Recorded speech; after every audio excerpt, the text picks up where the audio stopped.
एक दिन ठेले पर भार अधिक होने के कारण रामू उसे ठीक से संभाल नहीं पाया और तेज गति से आती ट्रक से भिड़ गया।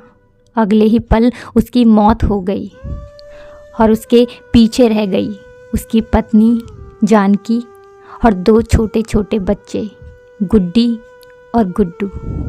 एक तरफ रामू का अंतिम संस्कार किया जा रहा था और दूसरी तरफ उसके बच्चे बिलख रहे थे।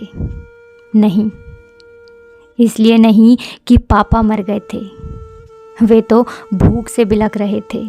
उन्होंने कई दिनों से पेट भर खाना नहीं खाया था और आज तो मुंह में एक निवाला भी नहीं गया था, सो भूख से रोए ही जा रहे थे। माँ माँ कुछ खाने को दो, माँ बड़ी भूख लगी है, माँ कुछ दो ना।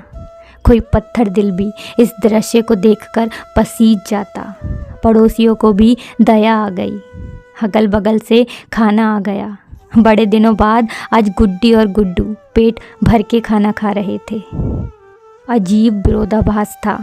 एक तरफ लोग रामू की मौत पर दुख व्यक्त कर रहे थे, वहीं दूसरी तरफ उसके अपने बच्चे बड़े चाव से भोजन कर रहे थे। जानकी ने अगले कुछ दिन इसी तरह से उधार लेकर और इधर उधर से मांग कर अपना और बच्चों का पेट पाला, लेकिन ये कब तक चलता। लोगों ने मदद करना बंद कर दी। जानकी पागलों की तरह काम खोजने लगी, लेकिन तमाम कोशिशों के बावजूद भी किसी ने उसे काम नहीं दिया।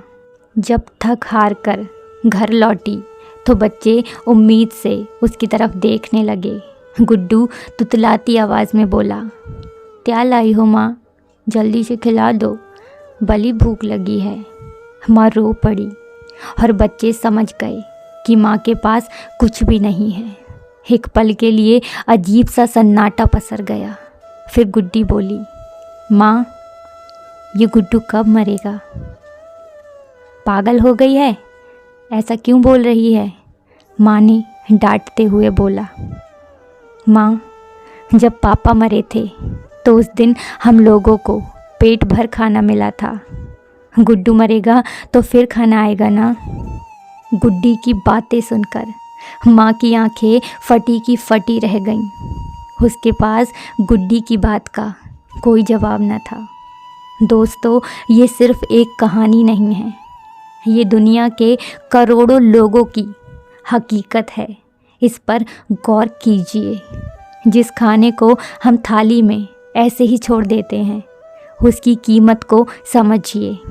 बचपन से हमें अन्न का आदर करना सिखाया जाता है, लेकिन चूंकि हमने असल भूख नहीं देखी होती, इसलिए हम उसका आदर नहीं कर पाते हैं। 1 दिन या 2 दिन, बस 2 दिन भूखा रहकर देखिए, तब आप करोड़ों लोगों का दर्द ज़रूर समझ जाएंगे। तो अगर आपके पास इतना कुछ है कि आप किसी की मदद कर सकते हो, तो आप ऐसे लोगों की मदद ज़रूर कीजिए, क्योंकि हो सकता है आपकी एक छोटी सी मदद का कोई बड़ी शिद्दत से इंतज़ार कर रहा हो।